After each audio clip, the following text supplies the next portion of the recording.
The year is 1953, and in a small town in Arkansas, a preacher named Oral Roberts stands before a crowd of 12,000 people gathered under a massive canvas tent. His voice booms through crackling speakers as he promises divine healing, prosperity, and salvation. The sick hobble forward on crutches, the desperate clutch their wallets, and when the service ends 4 hours later, the collection plates overflow with more money than most of these working-class families see in a month. Nobody knows it yet, but they're witnessing the birth of an empire. An empire built not of steel and stone, but of faith, fervor, and an increasingly sophisticated understanding of American capitalism. For the next 70 years, the Bible Belt, that sweeping arc of religious intensity stretching from Texas through the Deep South and up into the Midwest, would become home to the most powerful Protestant church network in human history. Megachurches with parking lots bigger than shopping malls. Television ministries reaching hundreds of millions. Political influence so profound that presidential candidates wouldn't dare run without securing the evangelical vote. Annual revenues that dwarfed the GDP of small nations. But today, those same sanctuaries sit half empty. The average age of congregants climbs steadily upward, and the fastest growing religious category in America isn't Baptist or Methodist or Pentecostal, it's none. What happened? How did an institution that seemed invincible just 2 decades ago find itself in what many now call a terminal decline? The answer is far more complex and fascinating than you might think. Involving sex scandals and financial corruption? Yes, but also profound shifts in American culture, technology, economics, and the very nature of community itself. Let's go back to the beginning. The Bible Belt didn't emerge from nowhere. The term itself was coined in 1924 by journalist H. L. Mencken, who used it mockingly to describe the South's intense religiosity. But what Mencken witnessed was actually the tail end of a phenomenon that had been building for over a century. The Second Great Awakening of the early 1800s had set the South ablaze with revival meetings, camp gatherings, and a democratization of religious authority that terrified the established Episcopal and Presbyterian elite. Suddenly, you didn't need seminary training or ecclesiastical approval to preach. You just needed conviction, charisma, and a Bible. This created a unique religious ecosystem in the South. Unlike the North, where religion became increasingly institutionalized and associated with social reform movements, Southern Protestantism remained deeply personal, emotional, and individualistic. It emphasized personal salvation over social gospel, feeling over intellect, and local autonomy over denominational hierarchy. Churches split and merged and split again over theological minutiae that would seem incomprehensible to outsiders. In some counties, you could find a dozen different Baptist denominations, each convinced the others were headed for damnation over disagreements about predestination or the proper mode of baptism. But here's what's crucial to understand. For most of American history, these churches were relatively poor.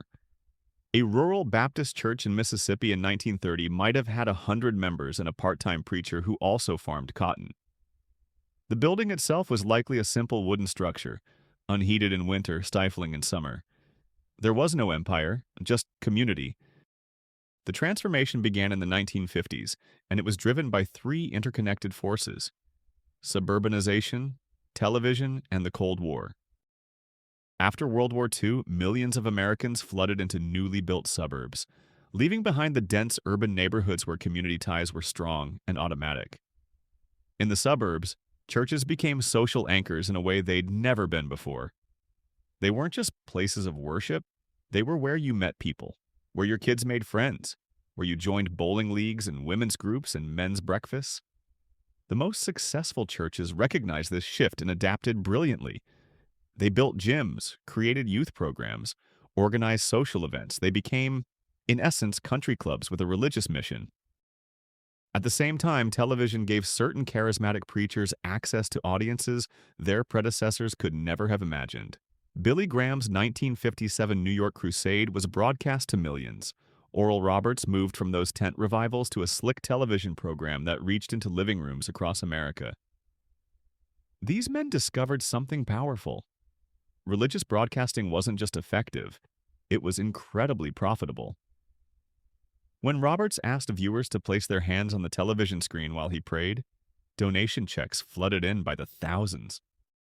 Welcome to Professor Archive, where we dig into the forgotten corners of history and uncover the stories that shaped our world. Before we continue, I'm curious. Where are you watching this from, and what time is it there? Drop a comment and let us know. We've got viewers from all over the globe, and I love seeing the community we've built here. The Cold War added another crucial element: existential purpose. In the face of godless communism, being religious became synonymous with being American. Church attendance skyrocketed to historic highs. In 1955, an astounding 96% of Americans said they believed in God. Politicians competed to demonstrate their piety. "In God We Trust" was added to currency in 1956. The Bible Belt churches positioned themselves as the front line in a cosmic battle between good and evil, freedom and tyranny, God and Satan.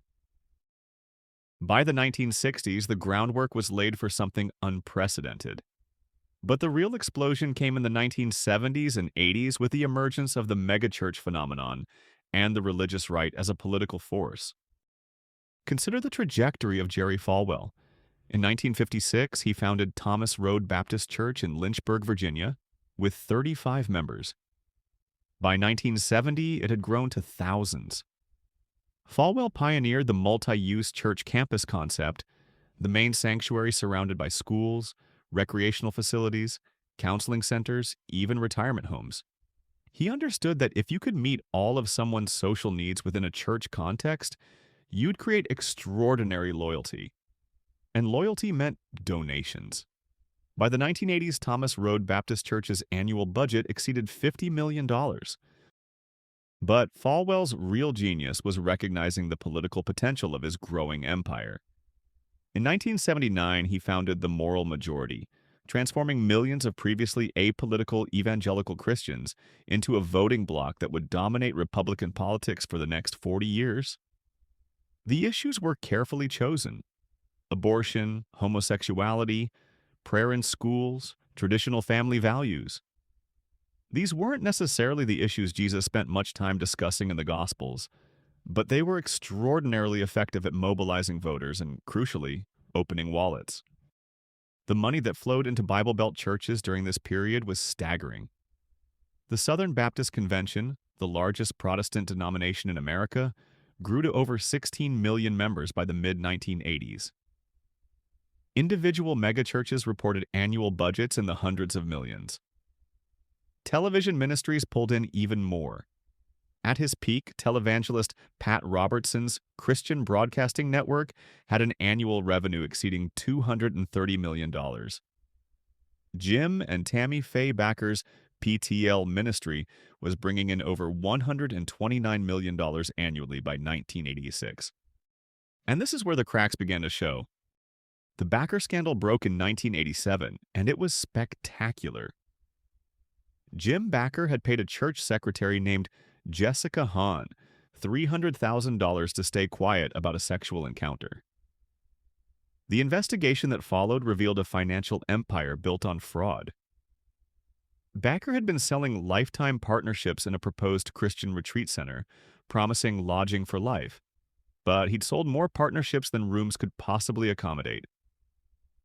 He'd used ministry funds to finance a jaw-dropping lifestyle: air-conditioned doghouses, gold-plated bathroom fixtures, his and hers Rolls Royces.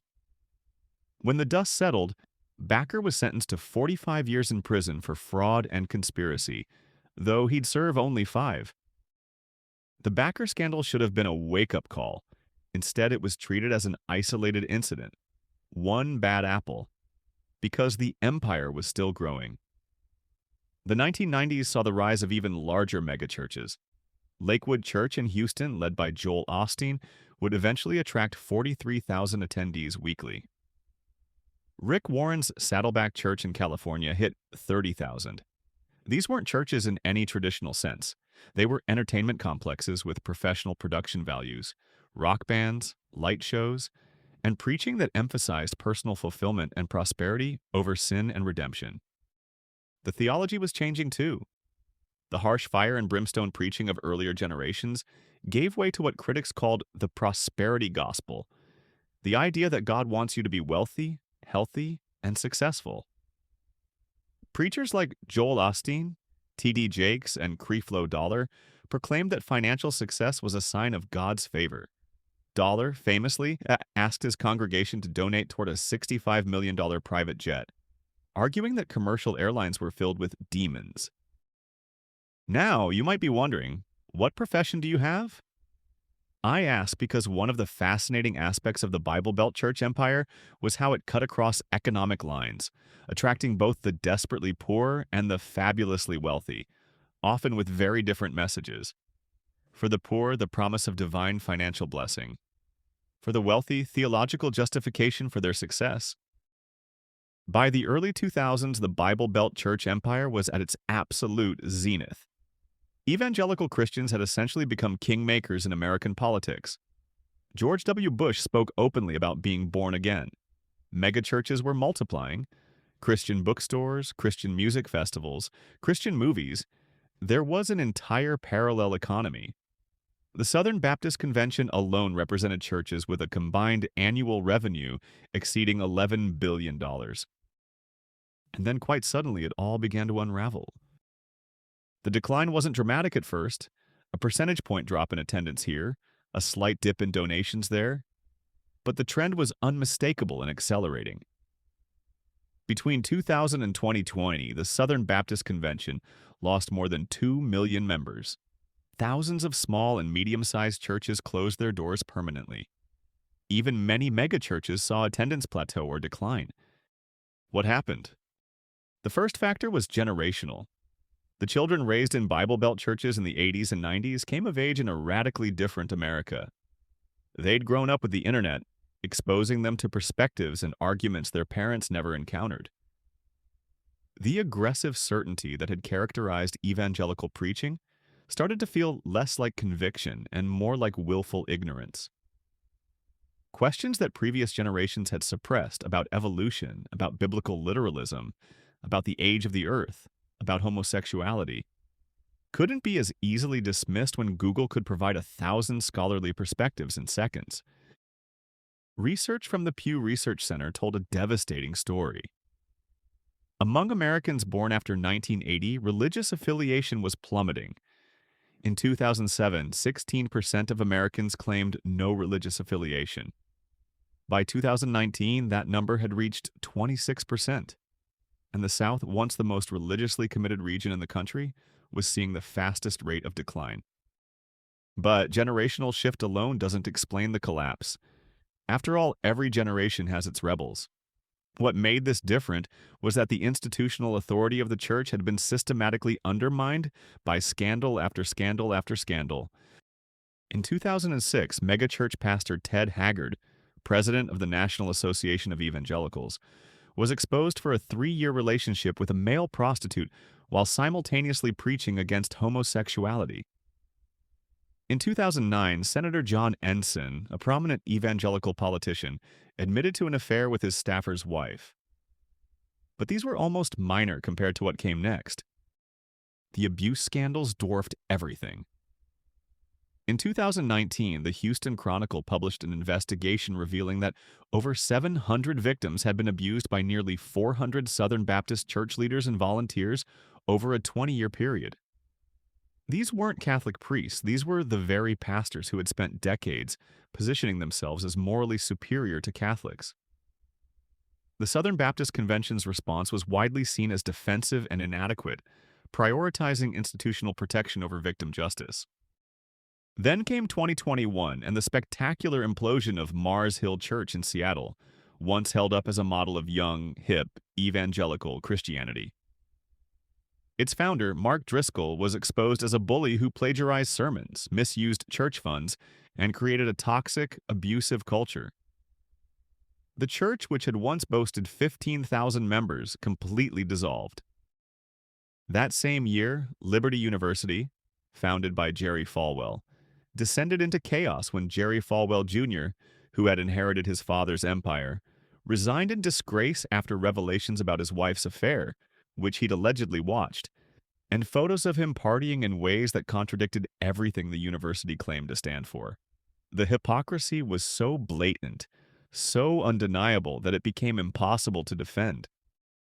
But perhaps the most damaging scandal broke in 2022 when a law firm hired by the Southern Baptist Convention released a 300-page report detailing how denomination leaders had systematically covered up sexual abuse for decades. High-ranking officials had maintained a secret list of accused abusers but refused to warn churches about them. They'd dismissed survivors who came forward. They'd prioritized reputation over children's safety. If you've learned something from this video, or if you just appreciate what we do here at Professor Archive, consider leaving a super thanks. It directly supports the channel and helps us continue bringing you these deep dives into history. And don't forget to subscribe if you haven't already. Each scandal chipped away at the moral authority that had been the church's greatest asset. How could institutions that had spent decades lecturing America about sexual morality, about the sanctity of marriage, about protecting children, be taken seriously when their own behavior was so consistently hypocritical? But there were deeper, more structural problems beyond scandal. The economic model that had sustained the Bible Belt church empire was collapsing. That model depended on several assumptions: that people would live in stable communities for decades, developing long-term relationships with a church, that Sunday morning would remain sacred time, free from competing obligations, that young families would prioritize church involvement as a way to build community and raise children. All of those assumptions proved false in 21st century America. Economic instability meant people moved more frequently, making it harder to develop the kind of long-term church relationships that encouraged consistent giving. The decline of manufacturing and the rise of the service economy meant more people worked Sundays. Youth sports, once confined to weekday evenings, expanded into elaborate weekend tournaments that demanded family commitment. Netflix, social media, and countless other entertainment options competed for attention in ways that simply hadn't existed before. The megachurch model, which had seemed so successful, proved particularly vulnerable. These churches had overhead costs in the millions, massive buildings to maintain, large staffs to pay, expensive technology to update. When attendance dropped even 10 or 15%, the financial strain was enormous. Smaller, more traditional churches faced a different problem: aging congregations with limited income trying to maintain buildings designed for twice as many people. Then COVID-19 arrived, and it was catastrophic for churches. The pandemic forced churches to close their doors during 2020, and something unexpected happened. Many people realized they didn't miss it. The habit of Sunday attendance, once so deeply ingrained, proved surprisingly easy to break. Churches scrambled to offer online services, but watching a sermon on YouTube from your couch lacked the social reinforcement that had always been central to the church experience. When buildings reopened, many found that 20, 30, sometimes 40% of their congregation simply never came back. The financial impact was immediate and brutal. Lifeway Christian Resources, one of the largest Christian retailers in America, announced in 2019 it was closing all 170 of its stores. Thousands of churches, already struggling, shut down permanently during the pandemic. The rate of church closures began to exceed the rate of new church plants for the first time in American history. But perhaps the most profound factor in the empire's collapse was political. For decades, the Bible Belt Church had tied itself ever more tightly to the Republican Party and conservative politics. This had been enormously successful in building power and influence. But it came with a cost. The church became, in many people's minds, indistinguishable from a political movement. And when Donald Trump emerged as the Republican standard-bearer, white evangelical support for him was overwhelming, exceeding 80% in 2016 and remaining near that level through 2020. This created a crisis of credibility that scholars are still trying to fully understand. Here were church leaders who had impeached Bill Clinton for adultery, who had spent decades emphasizing character counts, who had built entire ministries around traditional sexual morality. And they were now enthusiastically backing a thrice-married casino owner who bragged about grabbing women, paid off a porn star, and demonstrated virtually none of the Christian values they claimed to hold dear. For many younger evangelicals, this was the final straw. The realization that the moral principles they'd been taught were apparently negotiable depending on political expediency destroyed whatever trust remained. They left in droves. A 2018 survey found that 40% of young churchgoers were considering leaving evangelicalism. Many did. They didn't necessarily abandon faith, but they abandoned the institutional church, particularly the white evangelical church of the Bible Belt. Some migrated to more progressive denominations. Others embraced a vague spirituality. Still others left religion entirely, joining the swelling ranks of the knowns. The theological rigidity that had once been a source of strength became a liability. The insistence on biblical literalism, on young earth creationism, on complementarian gender roles, on exclusionary views of sexuality, these positions that had seemed non-negotiable now seemed increasingly untenable to people living in a pluralistic society. The church was asking people to choose between their faith and their gay friend, between their religion and their scientific understanding of the world, between church doctrine and their own conscience. For previous generations, the social cost of leaving church was prohibitively high. You'd be ostracized from your community, judged by your family, viewed as morally suspect. But as religious affiliation declined, that stigma evaporated. Leaving church became normal, even common. And once it was socially acceptable, the floodgates opened. Today, the landscape is sobering. Between 2019 and 2023, the Southern Baptist Convention lost almost 3 million members, a staggering 18% decline in just 4 years. The United Methodist Church, the second largest Protestant denomination in America, lost more than 300,000 members in 2022 alone, and is currently fracturing over LGBTQ inclusion. Megachurches that once boasted attendance in the tens of thousands now struggle to fill sanctuaries designed for a different era. The financial implications are dire. In many Bible Belt communities, massive church buildings, monuments to an age of expansion, sit mostly empty, their maintenance costs draining dwindling resources. Some have been converted into breweries, apartments, or community centers. Others are simply abandoned, slowly decaying, physical manifestations of institutional collapse. The political influence that once seemed unshakable is waning too. While white evangelicals remain important to the Republican coalition, their declining numbers mean declining power. Politicians still court them, but with less urgency than before. The issues that animated the religious right, abortion, same-sex marriage, prayer in schools, have either been resolved legally or lost their political potency as public opinion shifted. But here's what's fascinating. Religion itself isn't dying in America, at least not entirely. What's dying is a very specific model of institutional religion. The Bible Belt church empire, with its megachurches, its celebrity pastors, its slick productions, its political entanglements, its prosperity gospel, and its theological rigidity. In its place, we're seeing a fragmentation. Some people are turning to smaller, more intimate faith communities that emphasize authenticity and service over production value and political power. Others are exploring contemplative traditions, liturgical churches, meditation practices, spiritual direction. Still others are constructing deeply personal spiritualities, untethered to any institution, mixing and matching from various traditions in ways that would have horrified previous generations. The Bible Belt itself is changing demographically. Migration from the North and from Latin America is diversifying communities that were once overwhelmingly white and conservative. These newcomers often bring different religious traditions or no religion at all. The homogeneous religious culture that sustained the church empire is simply disappearing.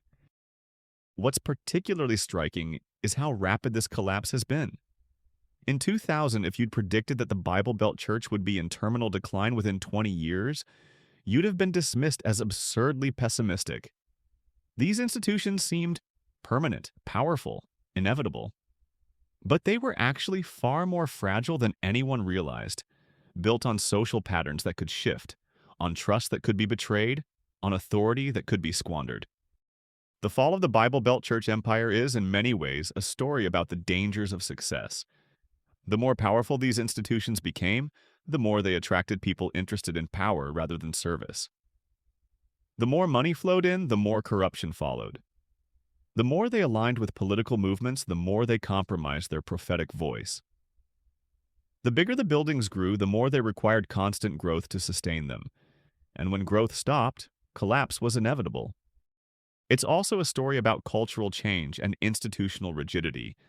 The world changed technologically, economically, socially, but the Bible Belt Church largely refused to change with it. Instead, it doubled down on certainties from a previous era, mistaking stubbornness for faithfulness, and the people, particularly young people, walked away. There's a bitter irony here. The very things that made the Bible Belt Church empire successful, the emotional intensity, the moral certainty, the political engagement, the entrepreneurial spirit, the masterful use of media, became the instruments of its destruction. The emotional manipulation that filled offering plates eventually felt hollow. The moral certainty became hypocrisy when leaders failed to live up to their own standards. The political engagement alienated as many as it mobilized. The entrepreneurial spirit too often prioritized growth over integrity. The media mastery created celebrity pastors whose falls from grace were spectacular. Looking at the landscape today, it's hard to escape the conclusion that we're witnessing the end of something that once seemed permanent. Not the end of Christianity in America, that will persist in various forms, but the end of a specific cultural moment when the Bible Belt Church empire dominated American religious life, shaped national politics, and seemed invincible. The buildings remain, at least for now. The institutions still exist, though diminished. Some churches are still thriving, having adapted to new realities. But the empire, that vast network of power, influence, and money that defined American evangelicalism for 7 decades, is crumbling. And unlike the revivals that have periodically renewed American Christianity in the past, there's little evidence that this decline will reverse. The question now isn't whether the Bible Belt Church empire will fall. It's already falling. The question is what, if anything, will rise from the ruins? Will there be a new model of American Christianity, one that learns from the failures of the past? Or are we simply watching the slow-motion secularization of a nation that once defined itself, in part, through its religious intensity? History suggests that religious movements are cyclical, that decline is often followed by renewal. But history also shows that when institutions become sufficiently corrupt, when trust is sufficiently betrayed, when hypocrisy becomes sufficiently blatant, some collapses are final. Some empires, once fallen, never rise again. The revival tents are packed away. The television ministries are fading. The megachurch parking lots are emptying. The political influence is waning. The empire built on faith, fervor, and American capitalism is returning to dust, leaving behind the question that haunts all fallen empires. Was it ever what it claimed to be? Or was it always just power dressed in piety, ambition wrapped in scripture, an empire that called itself a church, but had forgotten what that word truly meant?